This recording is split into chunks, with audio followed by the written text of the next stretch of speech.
สบายดีทุกคนมื้อนี้มาอยู่กับพวกเราซอง AT Boy เนาะมาอยู่มาอยู่ในพวกเราเหมือนเดิมนะทุกคนเนาะมื้อนี้เราจะมาเล่นเกมเพราะพวกเราจะพาทุกคนมาเล่นก่อนตัวพี่ตัวนี้นะทุกคนพี่ตัวนี่ตัวนี้แต่เขาบ่เรื่องด้านมันทุกคนเขาจะพาทุกคนมาเล่นแบบเลือกด้านที่เราเรื่องถนัดเนาะนี่เขาห้างัวมันเลือกตัวนี้ใดทุกคนนี่เอาตัวนี้โหเอากลางเอายากเขาเอากลางเอาทุกคนเนาะแล้วเขาก็เล่นด้านที่เขามักเขาเอาด้านนี่เขาเอาด้านนี้ด้านที่1นี่เขาก็ได้เนาะเราก็กดเริ่มเกมเลยทุกคนด้านนี้นะเขาสามารถเล่นได้เลยเนาะเขาเล่นด้านที่เขาถนัดเลยทุกคนเนาะเขามาเล่นพี่ที่2นี่เขาเล่นคันเขาเล่นด้านเข้ามันเราจะบ่ฮู้ทุกคนแบบมันโคตรยากเลยด้านนั้นนะแม่นเนาะแม่นก็เหมือนเดิมทุกคนเนาะตอนนี้เขาจะให้ผ่านเลยทุกคนเขาจะบ่ได้เล่นเวอร์อีกแล้วทุกคนเนาะจะบ่เล่นแบบกวนตีนจังหรอกเขาจะเอาผ่านเลยเนาะเล่นผ่านเลยนะนี่เพราะว่าดันไม่หมดตอนนั้นบ่ผ่านทุกคนดันไม่หมดนะเล่นผ่านให้แท้ทุกบ่เล่นซอยเอาตอนนี้จะบ่มีหายเนาะทุกคนเนาะเขาเล่นผ่านเลยอย่างลิ้นอย่างเข้าลงๆลืมๆอยู่นี่ตรงอายไว้ก่อนพี่นี่กรีดว่ามันจะหายๆนึงยากมันน่ะอืมมาตลอดเลยเนาะไปเลยบ่มีหยังเนาะเบิ่งห้องนี้มีบ่นี่อายมีห้องนี้มีมาแล้วพี่โอ้ได้ทุกคนเบิ่งหน้าพี่เนาะเจ๋อเลย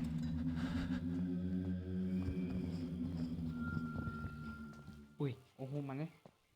นี่ทุกคนนี่จะเห็นโฮมมันนะพี่นะเมื่อกี้มันน่าจะลงกองนะเมื่อกี้นะ นั่นจะแม่นเนาะแต่เขาบ่เข้าบ่ซีบ่หาเดี๋ยวเขาอีแพนทุกคนเนาะเขาบ่เข้าบ่ซีบ่หาจะเน้นส่วนเราจะค่อยๆเข้าไปเอาจากนี้จะมาเอาผ่านเนาะจะบ่ลิ้นซอยเนาะทุกคนเนาะโอ้ลงสั้นลงสั้นลงแล้วลงกองที่เมื่อกี้นะเนาะแม่น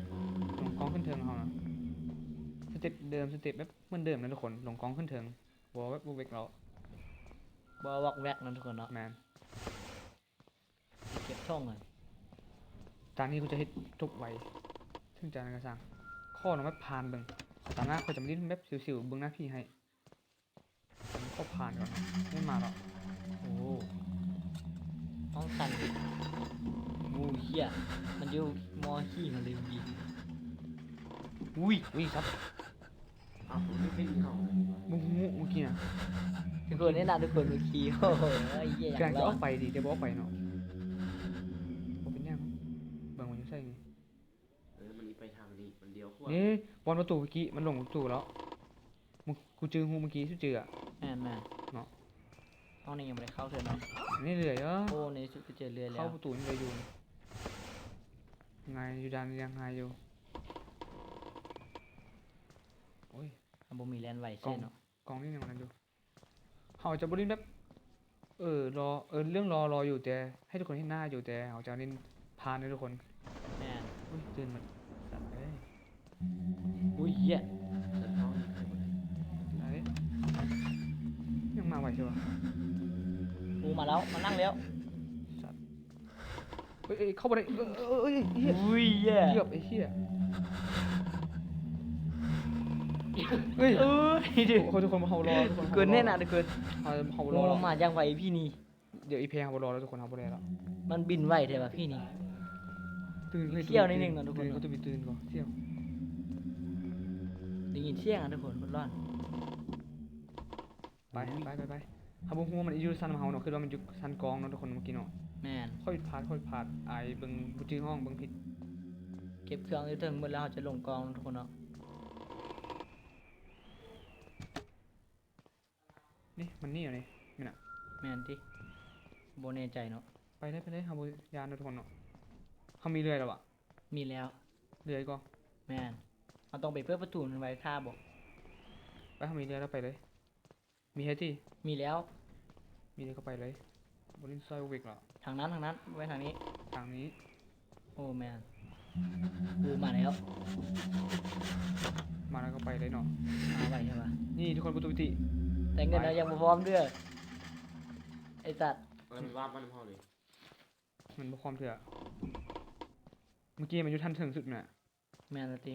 ถึงสุดลงกอง ไปเรื่อยได้ ในใจเมื่อกี้อยู่ถึงสุด แม่ได้ยินเสียงอยู่เถ ชั้น อะ เทิงสุดเขาก็ลงกองเลย โอ้มาแล้วมันมาแล้วไอ้เหี้ย เอาเร็ว อุ้ยมันอยู่ลุ่มนี่ลงโซกห้องซ้ายห้องซ้าย เมี่ยงวะทุกคน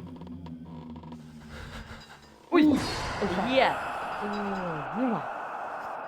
โอ้มาเจอ โอ้ยทุกคนบ่ผ่านว่ะเมี่ยง โอ้นึกว่ามันจะไปแล้วเนอนเมื่อกี้เนาะ แม่น ก็มาเจอมันจนใด เขาเดินมายอดเอง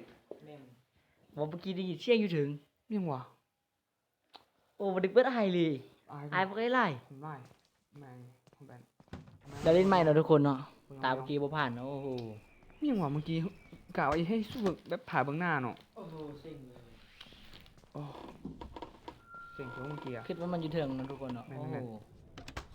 ไม่เสียดายเลยดี นี่ นี่เจอเลยแล้ว เจอเลยแต่บ่มีอายให้เหรอ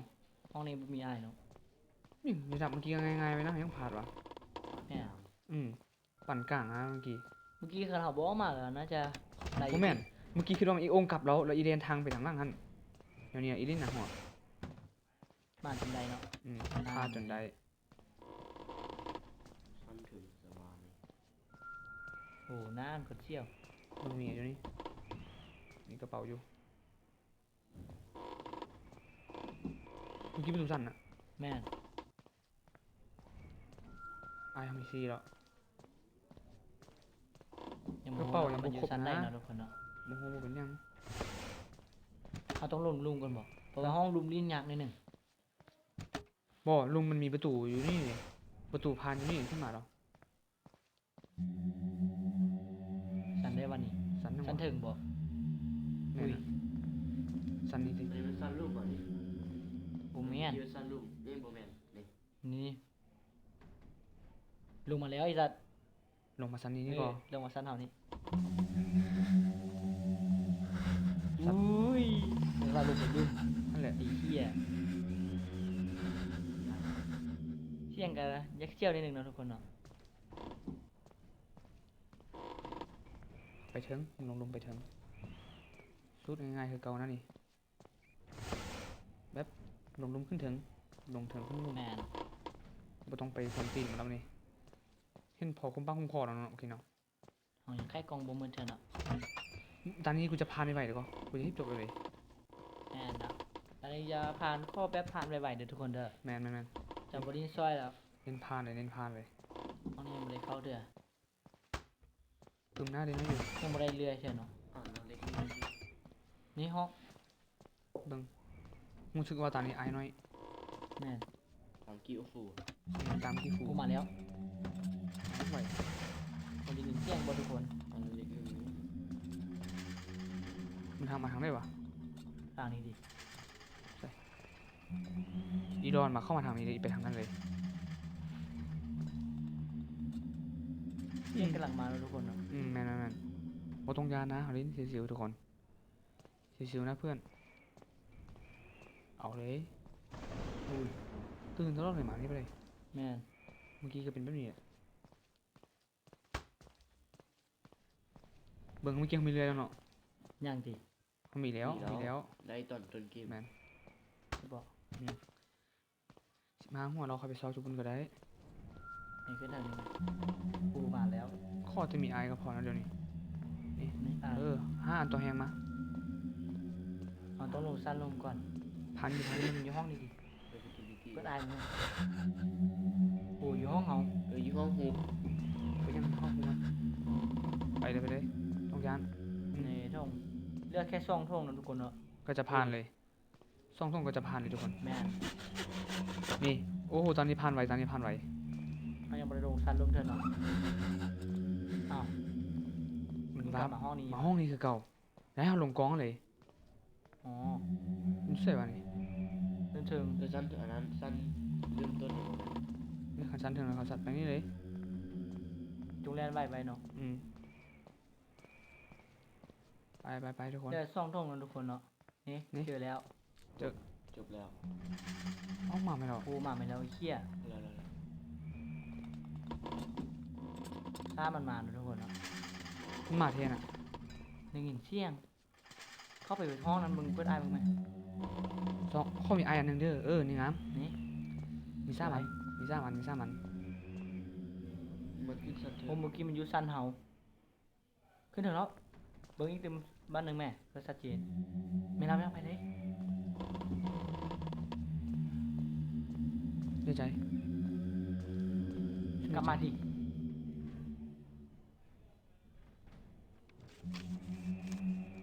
อุ้ยลงมาเหี้ย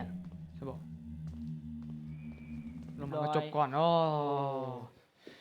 คลิปนี้เป็นได้ทุกคนเราตั้งใจบ่ค่อยปากไว้ได้เนาะเพราะว่าเราตั้งใจแท้ๆเนี่ยทุกคน ตอนนี้จะมาเอามาให้ผ่านเนาะทุกคน แมนทุก เนาะ คนแบบเน้นสัวเลยทุกคน